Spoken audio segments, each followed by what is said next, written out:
For 20 years, they haven't had a GP. This is over 10,000 families who live in this area. The ghetto policies. The rationale of these policies is that we need to demolish neighborhoods that has a majority of racialized residents. So if you commit a crime within a certain zone within these areas, you will get twice the jail time or twice the sentencing. So today we have Amani Hassani. So assalamu alaikum, sister. Wa alaikum salam wa rahmatullah. Jazakallah khair for joining. And you are an expert in Denmark urban planning. Is that correct? Or yeah, more sociological perspectives on Denmark, and urban studies have come later on in my specialization. But yes, you can say that. Okay, so you've recently published an article, and can you tell us a little bit about where did you publish it? What was the intention that you published this paper, and what was the conclusion that you came to it? Yes, so this paper was published as a special issue with Women, Gender and Research, which is the special issue is on decoloniality within the Nordic context, specifically the Danish context. And there's a lot of really interesting articles in that special issue. So the journal is an academic journal, but open access. So yeah, please do check out the special issue on decoloniality at the Women, Gender and Research. There's a lot of really interesting pieces. And just generally about the special issue, the unique part of it is that when we're talking about Denmark is that we rarely think about Denmark as an empire or part of having an empirical colonial past. And this is what the special issue is challenging. My paper specifically takes a more current approach to how to understand decoloniality within the Danish context, looking specifically at how we can link the history of Denmark as a colonial power to its contemporary policies, which is particularly the policies that vilify Muslims, the Muslim population, oftentimes under the guise of migrants and the migrant threat that we know from other places in Europe.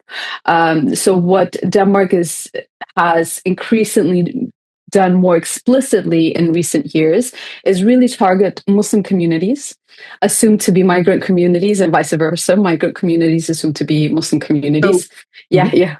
Can you tell us a bit about your background, because you are an expertise on Danish. So what is your background with Denmark? Like, you were brought up there, you were born there. Can you start with from your okay, let's start from scratch. Yeah, right. Yeah. Yes.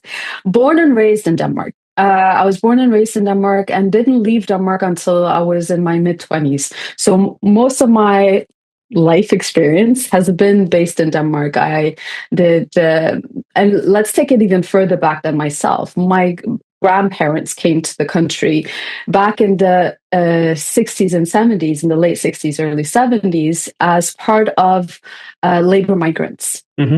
And they came, they settled, they reunited with their wives and my parents on both sides of the family. So my entire family established themselves, originally from Yemen, coming to Denmark of all places, and settling in Denmark. At the same time, Denmark had a lot of labor migrants from the global south coming to fill out the void, the labor void that Denmark has had at the time post World War II. Very similar histories to Germany and France, right?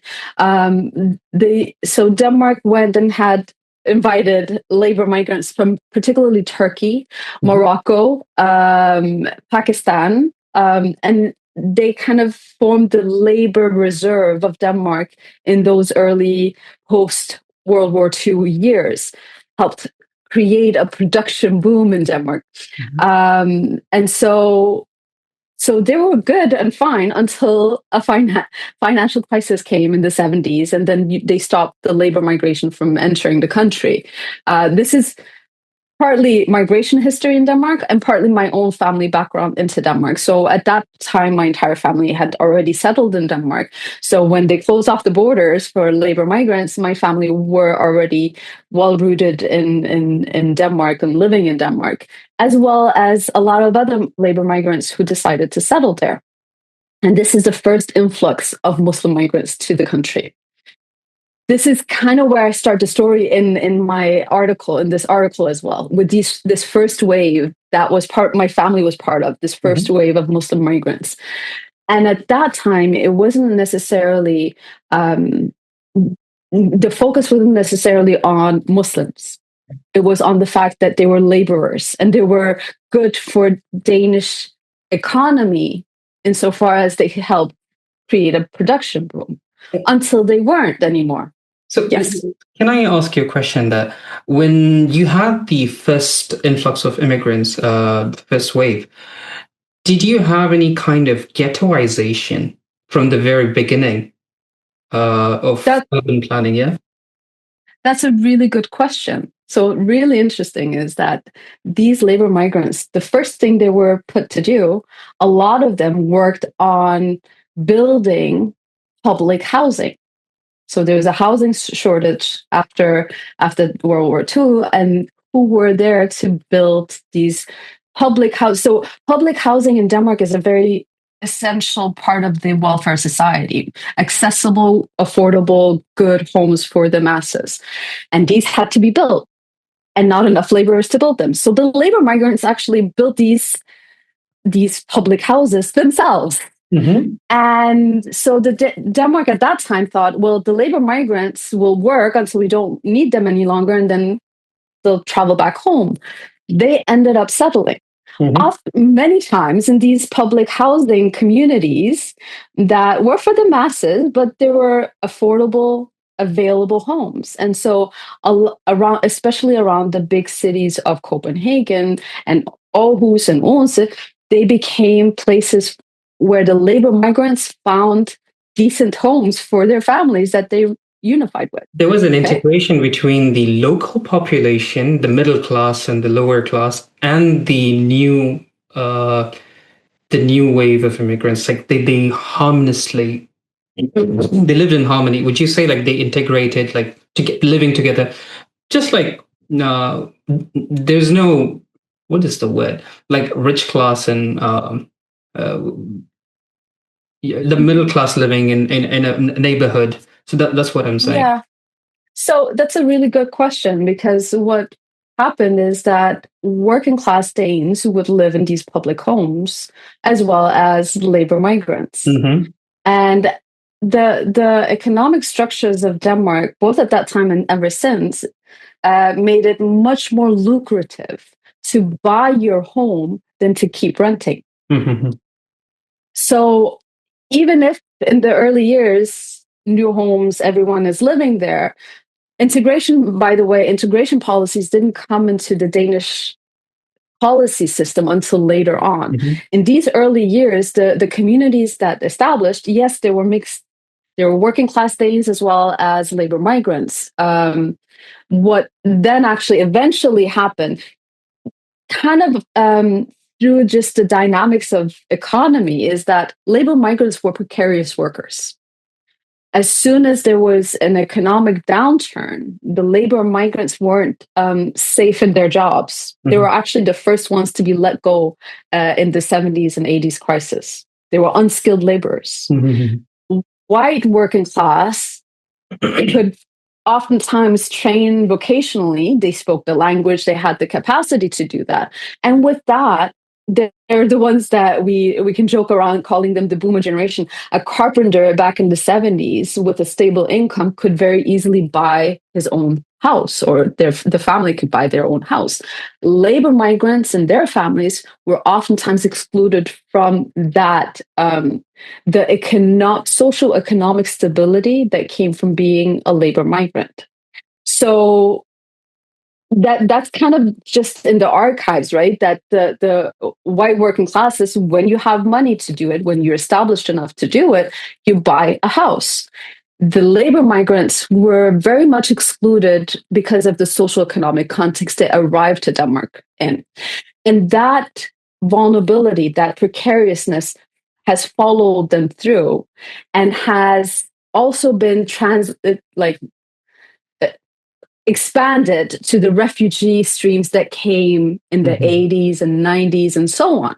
Okay. So as a migrant class, they oftentimes the economic factors meant that they were pretty much excluded from leaving public housing. So public housing in general, let's fast forward to today, public housing today is still a very important cornerstone of Danish welfare system.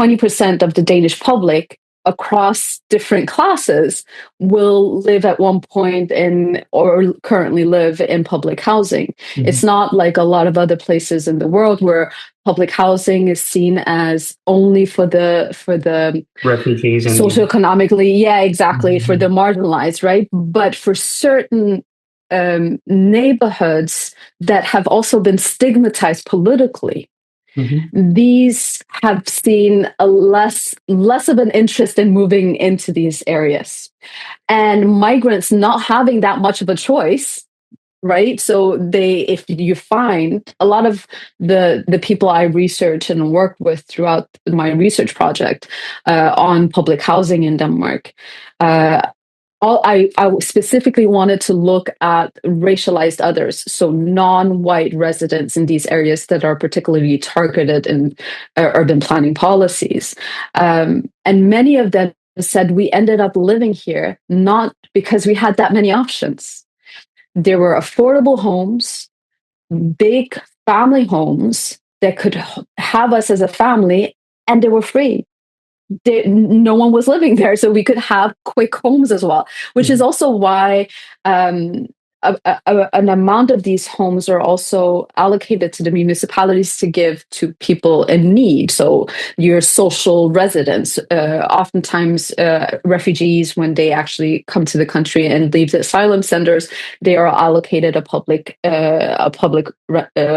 house, like a public housing area. Their flat will be in a public housing area, but also other people who are on benefits and so on. There's a segment of these housing that is allocated to them. So because they have been available, they oftentimes are easy to give to people who are already marginalized from the housing sector. So this is not like, if I can understand it correctly, the process of, if you call it gentrification here, it was natural, organic. People were able to climb up the social economic ladder, the Danes, because of their language or whatnot, whilst the immigrant community had to stay back. So there was a gentrification, natural, organic gentrification from the very beginning. Would you use that word? I would. The way I understand gentrification is a bit different. Okay. What I actually saw, what you can see from the development, that the residents' development, and how it's changed, is that yes, the white working classes, if they were able to, they would move up the ladder and buy a home. The same goes for so we have now, since the late 60s, we have now about 50 years of migrants and their descendants having lived there.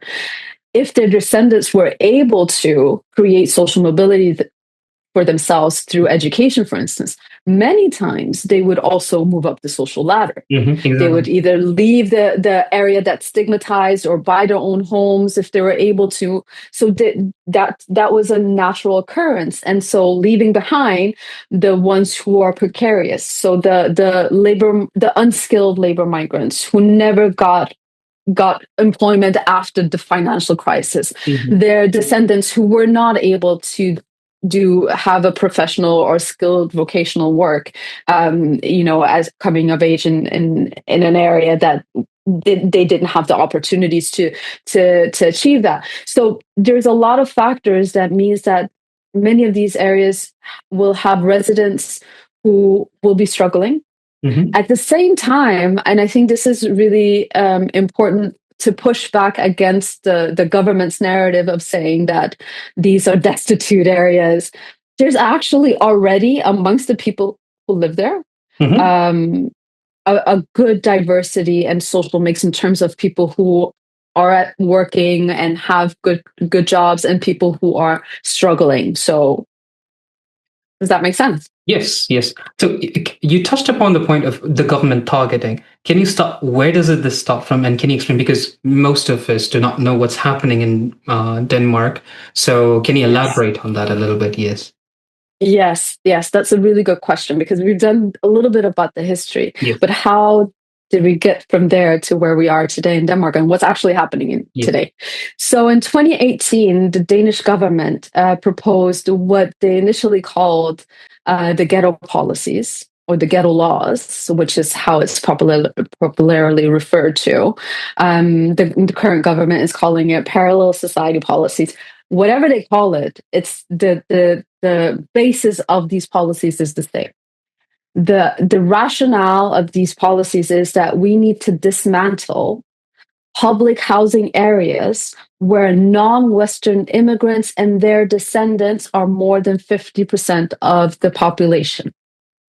Okay, so just to reiterate this, we need to demolish neighborhoods that has a majority of racialized residents. Okay. And this is not just migrants or newly arrived, this is also the descendants. Okay. Yeah. So this is where we are today. And so in the past few years, what we've seen across, and this is what my research is looking at, and what the article is talking about, is about what is happening to these demolished neighborhoods. So how are people started the process? They've already demolished a big part of the housing sector in Copenhagen, on Funen, and in Aarhus, in Odense and in Aarhus. So if throughout the 3 years I did this research project, I was traveling to these 3 cities, and every time I visited, I would see the demolishing of buildings happening, people being rehoused, many people never being allowed to come back to their same flat, or their initial family flat would have been reduced to something much smaller that they initially were living in, and now had to pay the same type of rent. Many families would have been rehoused and never came back to their neighborhoods. So the demolishing has been happening. At the same time, residents have been fighting back and have taken the government to court, and it's gone all the way up to the EU courts, who have recently, just I think a month or two ago, brought out a verdict and saying that this law has a potential to discriminate ethnic minorities, because it's specifically targeting ethnic minorities. So the ghetto policies, what's unique about it is that the idea is to change the composition of who lives in these areas based on ethnicity, not just based on socioeconomic status. As I briefly mentioned, these areas had people who work and live and have lived there for generations and have decent lives, right? Because we were saying Danish public housing is a big chunk of the Danish population live in public housing. So they've already been very socially mixed for their entire existence as a housing area. But what this is doing is it's targeting the precarious migrant class, of saying that we don't want people who are not non-white Danes living in these area, and making white Danes a minority within these areas. So it's the policy of going in and trying to tweak who lives in these areas. And one way of doing it is demolishing the homes. And what's then happening is that the land is then sold off to private corporations who will create private rentals. And private rentals will be twice the price, so unaffordable to many of the migrant populations, and basically changing the entire makeup. So this is one component of the law. And the second component is the integration elements of this. So saying that, okay, we're going to switch it up. Say we'll take we'll try to demolish and create different types of homes here. So private rentals will attract more white middle classes back into these areas. And then the other component is that we're going to create more integration policies. Integration, not in the sense of, oh, let's try to upskill the unskilled laborers. Let's try to create educational possibilities. No, let's try to, what's happening is increase of policing. Policing zones. So if you commit any type of crime in these areas that are designated as harsh ghetto areas or regeneration areas, renewal areas, whatever you want to call it in English, it's been called many things in Danish as well. These areas will then according to police's they have the power to say that designate a certain area as a dual sentencing zone. So if you commit a crime within a certain zone within these areas, you will get twice the jail time or twice the sentencing, which creates now a discrepancy on who is policed and who's not. Another thing is that nurseries in these areas and schools in these areas can't have more than 30% of the residents going to these nurseries and schools. So even the community schools that used to be a very important part of the social mobility that many descendants of the labor migrants experienced, how did they create social mobility as descendants? They created it through the education system, a very good, well-resourced public education system. And now that has been vilified as saying that schools and nurseries within a certain neighborhood it's too problematic to have kids from the same neighborhood go to school together. This is so anti-Islam, in essence, like very antithetical to Islam, because Islam focuses more on the community that's right next to you rather than, okay, this is very interesting. So let's bring that part into it, because that's what I thought was really fascinating with the research I did, because I read a lot of policy research. I know the history. I've lived the history through my family and myself, having lived there. And from the social aspects of it, I know what is being represented in the political discourse, what is being presented to the public, does not connect with the experiences of community I had growing up in a public housing estate. And as I was talking to a lot of my participants, it didn't connect with their ideas and their experiences of this community. And the fascinating thing is that whether the families have been from labor migrant background, like my own family, and I'm talking to the descendants and they'll tell me about their grandparents who came, and or if it's refugees who came when they were very young and their families had to establish themselves for different, so just to say, the Muslim population in Denmark is very diverse in terms of their migration history, how they settled in Denmark, and so on. But what was continuous is this idea of community, this idea of the neighborhood representing the community. And not just that. So that's from the Islamic point of view that we all know, right? This is where the first masajid are created, right? The finding a flat where you can come and pray communal prayers together, or like the basements of these blocks of apartments, And then it kind of evolved from that. That's how the community started being established, but also from the point of view of being rooted within Denmark as a society, right? These neighborhoods enabled not just the children of migrants and refugees to learn the language and go to public schools and get a decent education, but it also allowed them to become very much part of the fabric of their local communities. So you couldn't imagine the social initiatives within a certain neighborhood to happen without the residents being very much the heart and soul of these initiatives. So it starts off with knowing your neighbor speaks Danish and they can help you reading municipality letters, evolving to places where your children can go and get help to do homework. right? And places, if you are in trouble with understanding the public services or navigating or talking to the school, you have people around you to support you. Yeah. And that was the strength of these communities.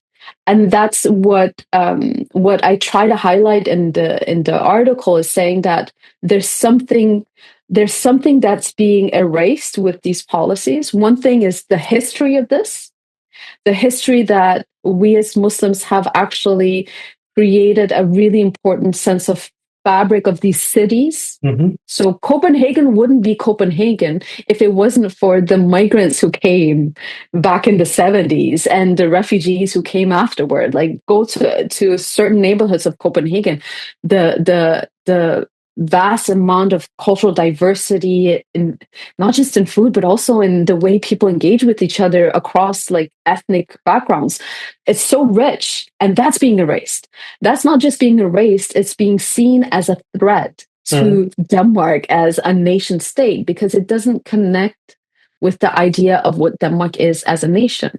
If you see Denmark as a white nation, this very much diverse fabric of people and communities is seen as something contrary to that, which comes from, I argue in this paper, it comes from an ethno-nationalist perspective on what Denmark is, as well as a white supremacist. Because you can't avoid that. Reading the policies, you can't avoid the fact that this is about whiteness and proximity to whiteness, not just skin color, but in terms of culture, in terms of social values, in terms of lifestyle.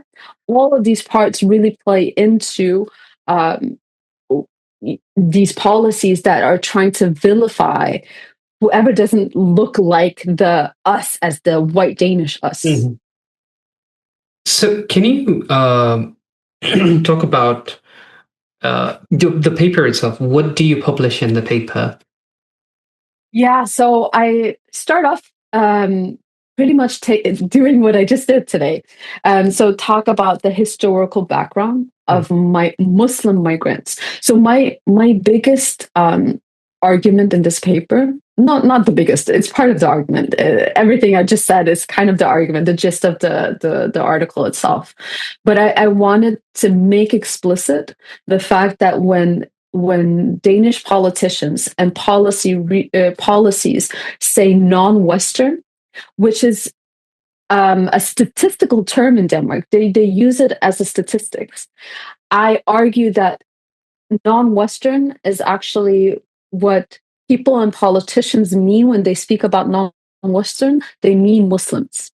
They're not referring to. So non-Western is like this colorblind catch-all phrase of saying everyone from the global South belongs into one neat group.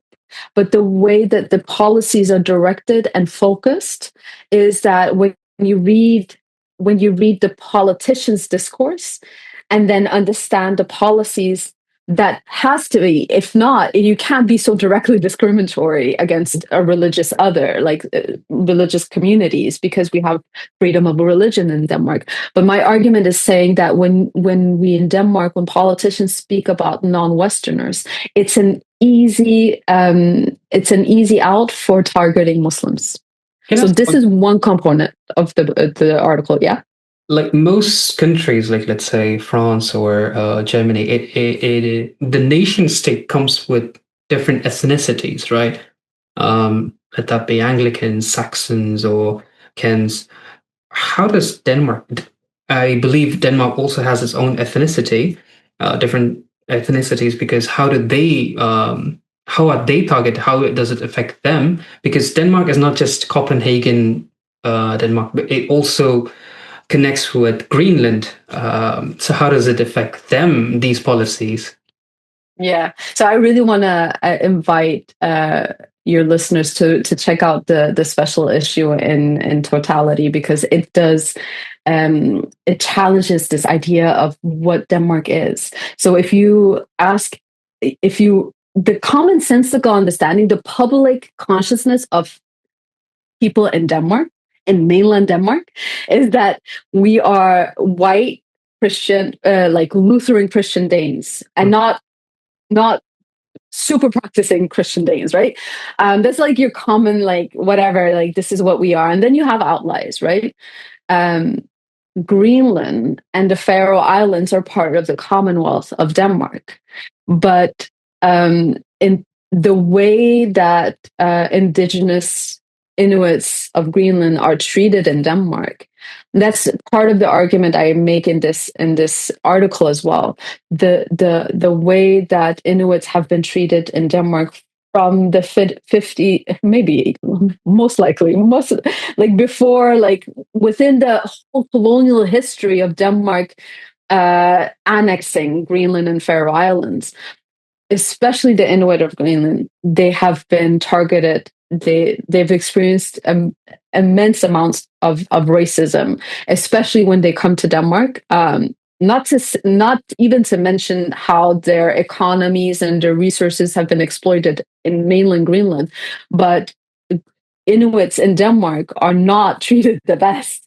There are the argument I make is that a lot of the ways that Inuits have been treated historically in Denmark is very similar to the way that Muslims are treated today in Denmark, as in the sense that they are racialized as being inferior.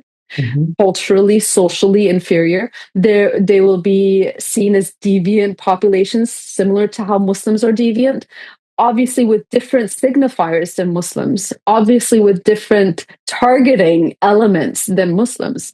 But my argument in the paper is that this says more about the Danish state than it does about the minorities, the racialized minorities that are targeted. That's also my argument with Muslims. This policy says more about the state's emphasis on governing mm-hmm. the racialized other, here being Muslims, because today Muslims is very much an easy target for politicians to gain point on. But it says more about the state than it does about Muslims themselves. Mm-hmm. And I want to, just to hear in this conversation, I want to emphasize that, because I think it's important that we as a Muslim community build an understanding of the value of our approach to community and hold on to that idea of there's something in the localized community. So the actual face-to-face interaction between people that the government can't take away from population groups. And I'm saying this especially as like knowing that the Muslim community has been such a powerful element in people settling in Denmark. Mm-hmm. But also in recent years, you also see that there's, I don't want to romanticize it. I'm not saying that the Muslim community is perfect, but I'm saying that in spite of all the shortcomings that Muslims have as a community in Denmark, the policies that target Muslims says more about the government than it does about them. Mm-hmm. Does that make sense? Yes. So the next question I have, it's connected. I'll tell you an incident that when I was a student, I live in Poland, and when I was a student here, I had a friend who went to Belgium, and it's almost in the same proximity. And it's pretty much out there in the internet as well. Like, many people say, like, Western Europe is a bit dirty. And there are I don't know how true is that about this no safe zones, like where people cannot go. Can you elaborate on the the unsafe zones, and also, is it really dirty, or can you explain on that? Yes. So you mean like the space itself being like not maintained? Because the friend I've and she was Polish, and she went to Belgium, and she told me, like, she's not a racist. She's not really. She's pretty much like a traveler. She lives her life like traveling to Vietnam and every other place. And during her early days, she said, like, Belgium, I wouldn't live in Belgium. She was doing her Erasmus there, I guess. And she said, Belgium, And there was the indication that there were a lot of migrants, and that's why. I have never been to Belgium myself. Can you but hearing from somebody I know that who's not a racist, can you elaborate on those points? Because people are listening to even genuine friends, right? Yeah. I don't doubt you. Like, she probably saw a place that was not well kept and well maintained. I'm like, Denmark is different than Belgium, but so an interesting story. One of my participants told me exactly that. She said, when we first moved into my neighborhood, it was so nice. It had just been, well, it had been built at that point when her family moved in. It'd been there for about 15 years, and it was really nice. It's a nice area. That was when they first moved in. And she was telling me kind of the same implications, saying she's herself Muslim, refugee background. She came when she was very young.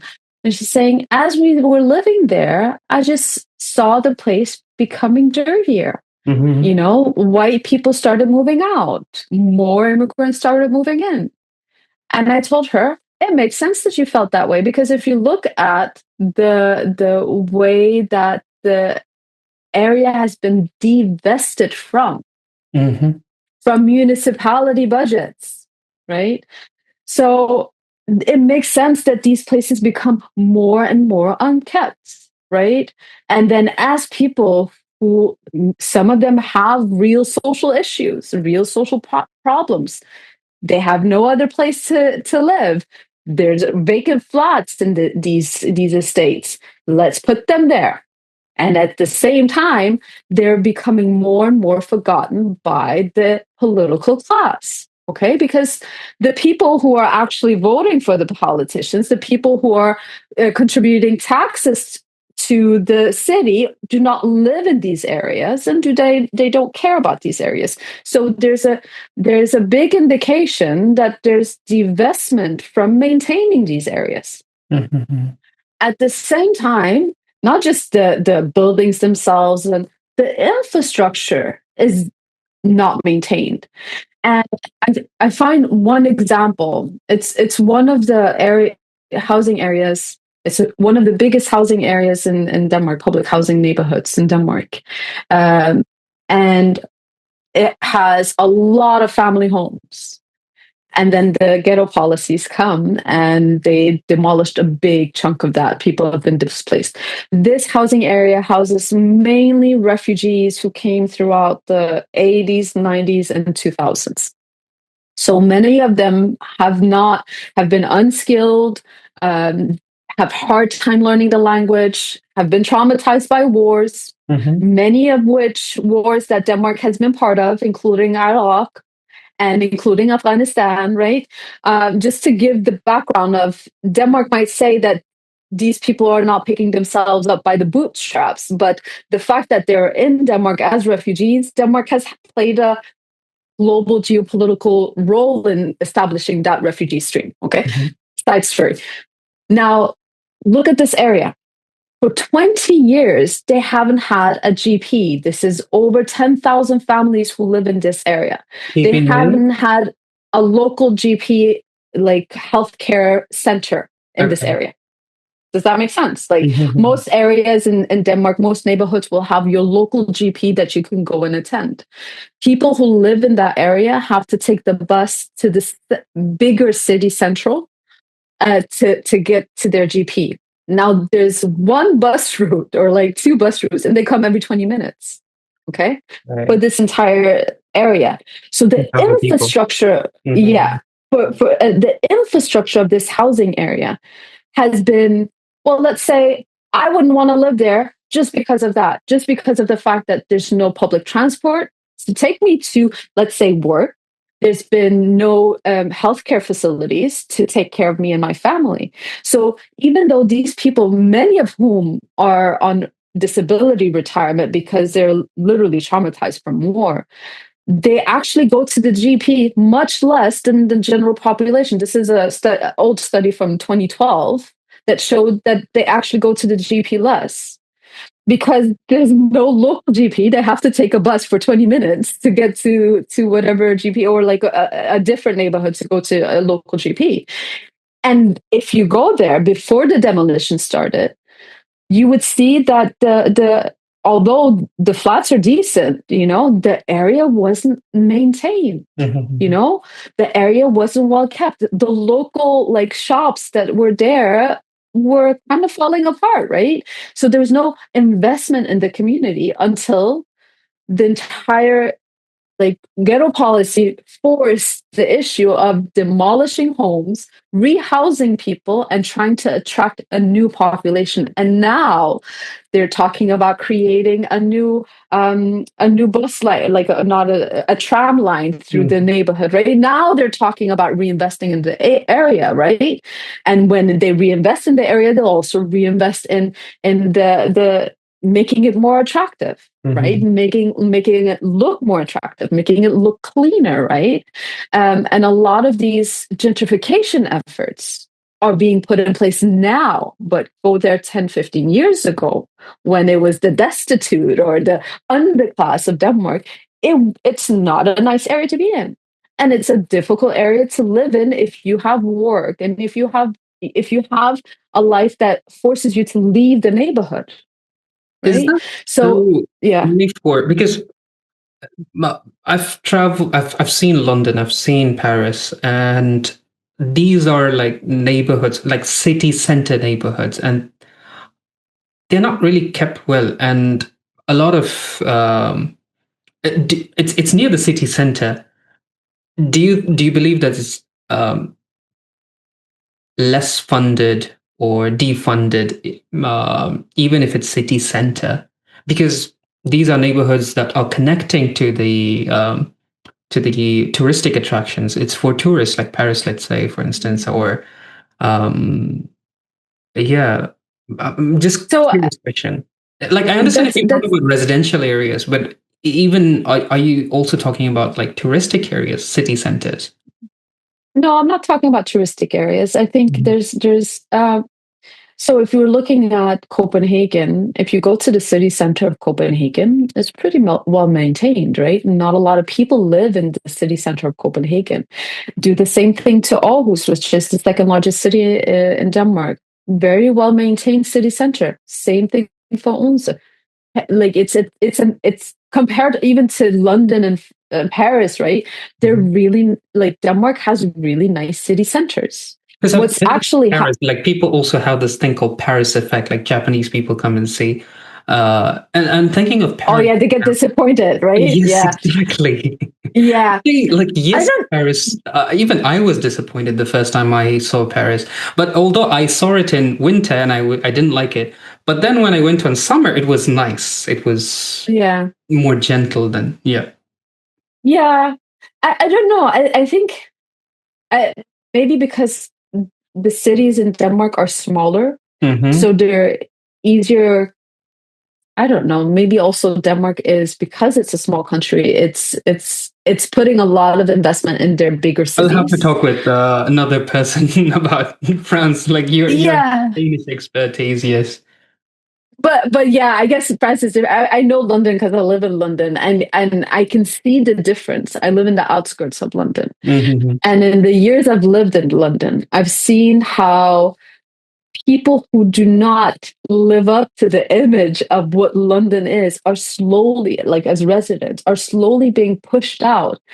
The city center of London is becoming unreasonably expensive for normal people living in the city to live there. But so what's happening? And it's similar in Denmark, in the major cities in Denmark. Mm-hmm. The unique thing about it is in London, it's a very much class is very explicit, pushing the poor out of the city. Mm-hmm. In Denmark, we don't speak about poor people and wanting to push them out of the city. That doesn't fit well with the welfare, universal welfare ideals of values of Denmark. Instead, what is actually like we want to gentrify our cities. We wanna make it financially lucrative for these cities to thrive. And for that to happen, we need the Scandinavian appeal to come in. And for that to happen, we need to push out the immigrant image that certain areas and neighborhoods have close to the city center. So really interesting to know about the history of labor migrants. They were frequently placed and living very close to the bigger city centers of Denmark, because this is where manufacturers were, where the factories where they work were. But now as the city is expanding, and the infrastructure of city expanding, so a lot of these places are becoming more and more lucrative. Meaning we need to push the immigrant poor people further out, right? So that's kind of what is happening in Denmark right now with the policies. Denmark is making ethnicity explicit. You wouldn't see that in London or Paris in the same way. They will still target Muslims in different areas. But in terms of housing and pushing the migrant and racialized population out of the city centers, that's a very explicit goal. No gentrification rather than a class gentrification. Yeah, but so the thing is, in Denmark, race, they won't speak about race, but let's use that term. The racialized other, the one that's seen as not real Dane, is assumed to be poor because of the history of migrants. So both UK and other places will have a different diversity of migrant streams. So not just labor migrants, but also people who are skilled laborers or professionals coming to the country, right? That is also happening in Denmark, but they're being invisibilized, right? They're not visible in the political discourse of this. What is assumed to be Muslim is assumed to be the unskilled labor migrant or refugee. And for them as a category, they are not a benefit to society of the capitalist structure of society, right? They're different from us culturally, socially, and that's bad enough.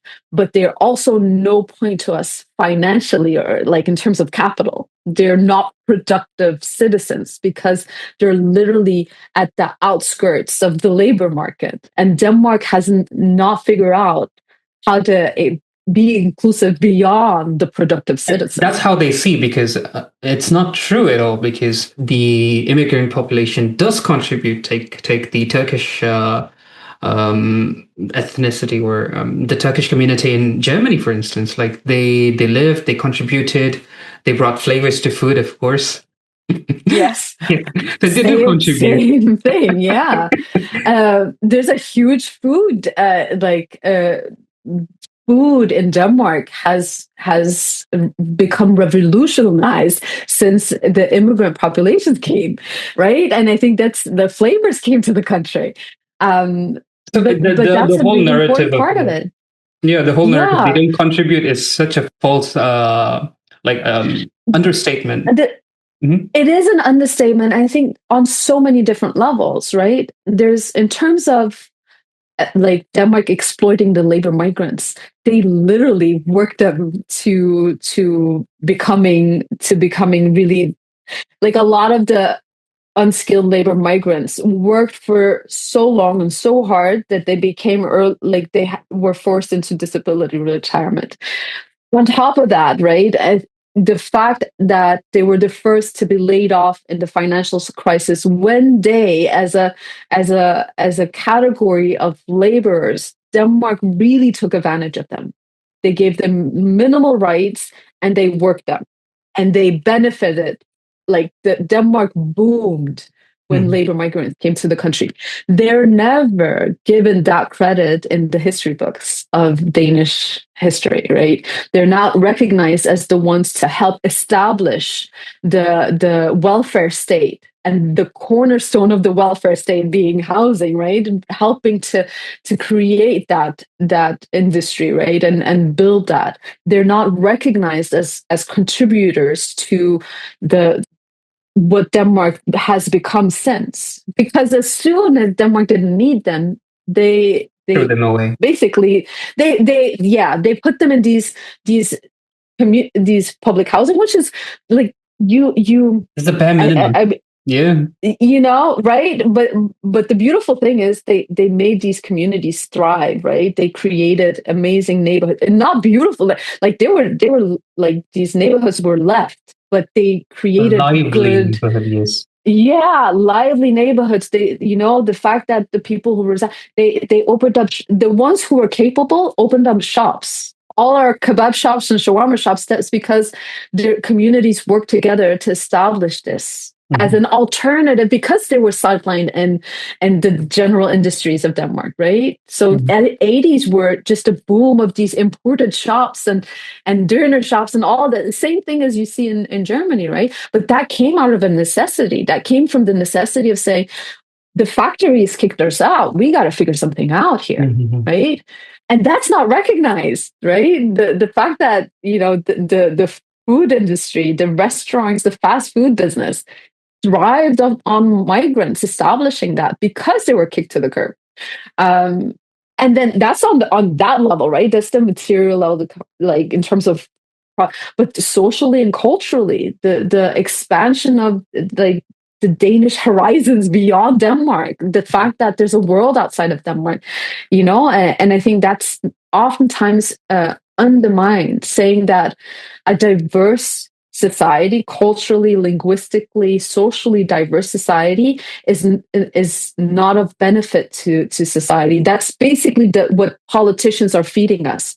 The fact that white ethno-nationalist idea of Denmark is what is the best, right? But that's not what's thriving. Why is Europe? I don't want to get into the political side, this side of politics, but you did open up the door. So why is there an obsession with multiculturalism is a failure in Europe all of a sudden, whilst like you take countries like Malaysia or Indonesia or Hong Kong? These are pluralistic societies and they have multicultural ethnic groups. So why can't, or even the Gulf countries with their exploitations and stuff, but still, like it's a harmoniously living society where people do live together at the end of the day. The hierarchy, I don't want to talk about it. Why is that a problem here? Like, is it because of the elections? These politicians are taking advantage because of the election, or is it a foreign? Recently, we saw the Epstein files, where you have tech bros and Mossad agents who do want to destabilize or infiltrate European politics. Is it a foreign influence, or is it like because of elections, or is it because of the 2008 crisis, or it's a combination of everything? I don't want to take the responsibility away from the state. I think this is not new. I don't think Denmark can whitewash its history, its colonial history. It's the fact of the matter is that Denmark has been a colonizer for over 400 years. It's been a huge contributor to the transatlantic slave trade. It's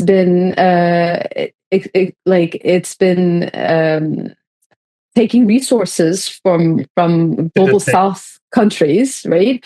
It's annexed Greenland after the UN said that we need to start decolonizing, told Europe to decolonize.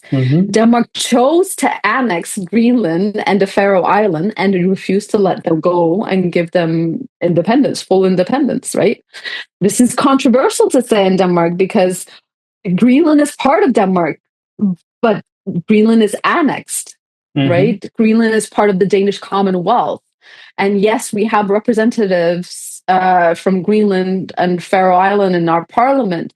But the fact of the matter is that, okay, they have certain self-governance, but they do not control their security policies or their foreign policies, which means that Denmark is becoming a very important player geopolitically because of these power dynamics, right?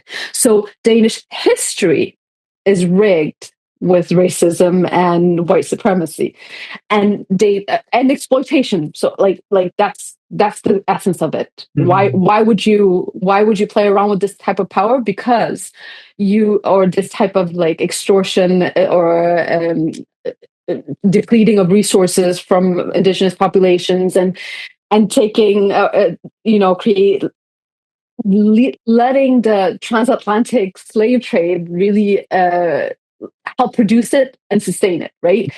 Denmark was a part of that, right, through their colonizing current in the Gold Coast. And I think that's a history that we as Danes, like people, children and youth and adults are not taught this in Denmark. We're not taught Danish colonial past as something problematic, right?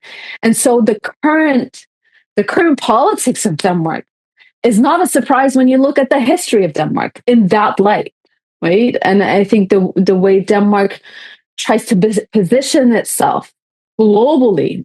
So right now, like with the US really squeezing Denmark with the whole Greenland thing, the truth of the matter is that Denmark has for many years wanted to be a very strong ally to the US, so much so that they went blindly into several wars in the Middle East, illegal wars, just to become strong allies, right? So, and I think that's part of the geopolitical game that Denmark has wanted to play. And what's happening internally within Denmark is that the Muslim other is becoming more like seen more and more as a threat, just because they're the biggest group that looks different from who is traditionally seen as a Dane, right?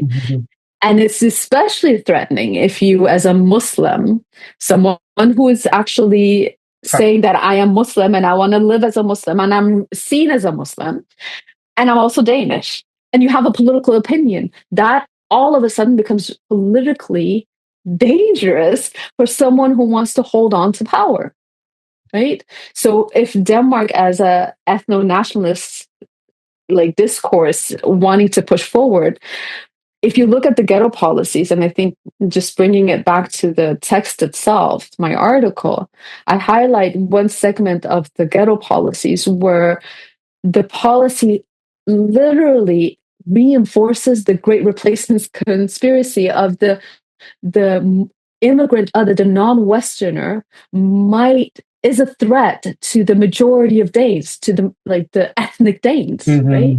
So it's written into the policy, the whole idea that anxiety with losing power, right? And I think that is, I really dislike the whole idea that what we're seeing now is new.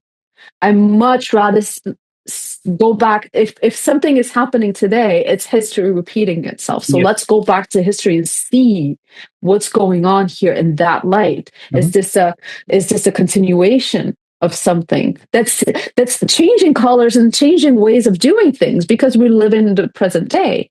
But the links of it is much longer. Just the language has changed and some methodologies have changed, but the values are still the same. So talking about politics, like, is your political party a ruling party for a long time? Has it been more on the liberal side or the conservative side? And the reason I'm asking you this question is because this whole thing of liberals masquerading as liberals, but then acting targeting. So please do elaborate on the political party. Yeah, so okay, maybe this is my cynicism, but I don't see an opposition when it comes to who's more racist in terms of the government parties. The ones who are more conservative. So it's also unique because Denmark is the way it will define itself. The Danish government sees itself as progressive liberal. So even on the right, they will see themselves as progressive liberal, meaning that, we still believe in the welfare state. We still believe in social, reducing the social inequalities, right? The right from center in Denmark has been the ones becoming more and more explicit in saying that the Muslims are the problem, right? And the cultural left, sorry, the cultural, left, the right, economic, no, Sorry, No, economic okay, left and cultural right. Yes, yeah. economic left because they're economically left progressive, but at the same time, Yes. culturally they are right. Okay. So that's kind of like the parliament is spread out like this. Everyone agrees that we need a strong welfare state. Mm-hmm. Okay, so that's across the board, whether you're right or left. The right will say, okay, a little less taxes for the rich. Okay, so that's kind of like the discrepancy. But the right in Denmark will be very explicit in saying we need to reduce the amount of Muslims coming into the country. Mm-hmm. The left in Denmark will say that. So it will say that, okay, we agree, we want to reduce the amount of Muslims coming into the country. The ones that are here, we need to make sure that we need to save the good Muslims, right? So there's a We need to component to condition that. them to becoming the white. Yeah. Yeah. Yeah, so proximity to whiteness and things like that. But it's kind of nitty gritty. In terms of policy, this is where it means something. Because I don't care what's happening on the parliament level. They're kind of all very similar in terms of policies. Mm-hmm. So the ghetto policy was introduced by the right government. Okay? Mm-hmm. So in 2018, it was a right government. In 2019, 2021, I think it's 2019. So just a while after the ghetto policies were introduced, the Social Democrats took over. They're traditionally left-leaning, okay? Mm-hmm. They upheld the ghetto policies and expanded them, okay? So when it comes down to the ground of who is in charge, it doesn't really matter if you're Muslim because either way, your home is taken away from you, right? Like when it comes to these policies, it's only the ones that are really left center of the parliament. They don't have a lot of mandates. They'll be saying, okay, we're against the ghetto policies and this and that. But in terms of the two major parties, they're very much in agreement in how to treat Muslims. Okay, so as a Muslim, you're kind of damned if you do and damned if you don't. Okay, that's sad. So I actually wanted to ask you about the Palestinian question, but then let me just come back a little bit about the Muslims. How's the treatment towards Muslims? Like, are they able to build masajids? Are they able to? Are they discriminated like in France, where the government just has shut down, I think, almost 1/3 of the masajids and culture places. So is it that brutal, or the people have some agency? Yeah. So can you elaborate on the autonomy that Muslims have, and also then about Palestine, the protest? Yeah. Protest. Okay. Two very big topics. The Muslims have somewhat more agency than they do in France, I would say. Mm-hmm. There's still masajid. The truth of it is that masajid are more and more. Are they targeted? They're targeted in public discourse. Yeah, mm-hmm. They're sometimes targeted by politicians. They're still there, right? We still have our masajid. What's being targeted are not necessarily the masajids themselves. What's being targeted is the ability to live Muslim life in your day-to-day. Mm-hmm. So they haven't done it yet, but they're trying to target the hijab. They haven't actually managed to ban the hijab. They've banned the niqab. It's been years since they've banned the niqab, so you're not allowed, and it's creating really big problems because if you experience hate crime as a niqabi woman, you're kind of like left to what do you do, right? Do you go to the police? I don't know. I don't know what to advise you, right? In terms of prayer spaces, so they've put pressure on especially universities to close down their prayer spaces. So several universities closed down their prayer spaces. It's already, most secondary schools will not allow prayer to be done by students. They can't ban employees, they can't ban teachers from praying because that's part of your employment rights. But as a student, they can stop you from praying in your premises. So that makes it difficult to live as a Muslim. There's ways of navigating around it in everyday life. What are they going to do if you actually do pray, right? But what we're seeing is targeting Muslims particularly here. It's more and more targeting. And Palestine has brought a lot of this to the forefront. So, and I think it's really interesting to see here because you have a big part of the traditional left that's not the political left. We're talking about the grassroots left, who are very much pro-Palestine, and from way back when, right? And the newer generation, you have a really good, diverse group of people who believe in the liberation of Palestine. But we're seeing Muslims especially target. So the left will be targeted based on if they're actually doing any direct action. Muslims will be targeted based on assumption of terrorism support. So there's a lot of especially things on social media where people will say something thinking that, hey, I have freedom of speech, but Muslims particularly have been targeted by the government, saying that the prime minister literally said that there's people here who haven't taken on the Danish values, right? Specifically referring to Muslims who are pro-Palestinians and say so, right? Is the boogeyman with Muslim Brotherhood used around in Denmark or no? Because it's used in France and also getting popular in the UK. So is that also used in Denmark settings? Not as explicitly. But there's been indications. So you have people in parliament looking to France and the whole rhetoric behind what's it called, the brotherhood thing, Muslim something like no, but but there's a book that came out of France. I forgot the name now. It's annoying me because it's indicating that there's this larger conspiracy of the underground Muslims. So there's the rhetoric of it is creeping up into political discourse of saying Muslims can be middle class and working and professionals, but they can undermine our values, which is the idea of the whole rhetoric behind the Muslim Brotherhood of saying that, there's someone threatening, wanting to destabilize us within, right? It's a ridiculous paranoid thing, but it's not sift into policy just yet, right? It's really at the level of political discourse currently. It's worrying. And it's worrying to the sense that I think the future will look much closer to France, because we also know that EU member states are in conversation together. They are pushing very similar policies in terms of managing Muslim agency, Muslim political agency. And that, more than anything, Muslims having a political opinion, that is seen as a threat. Okay.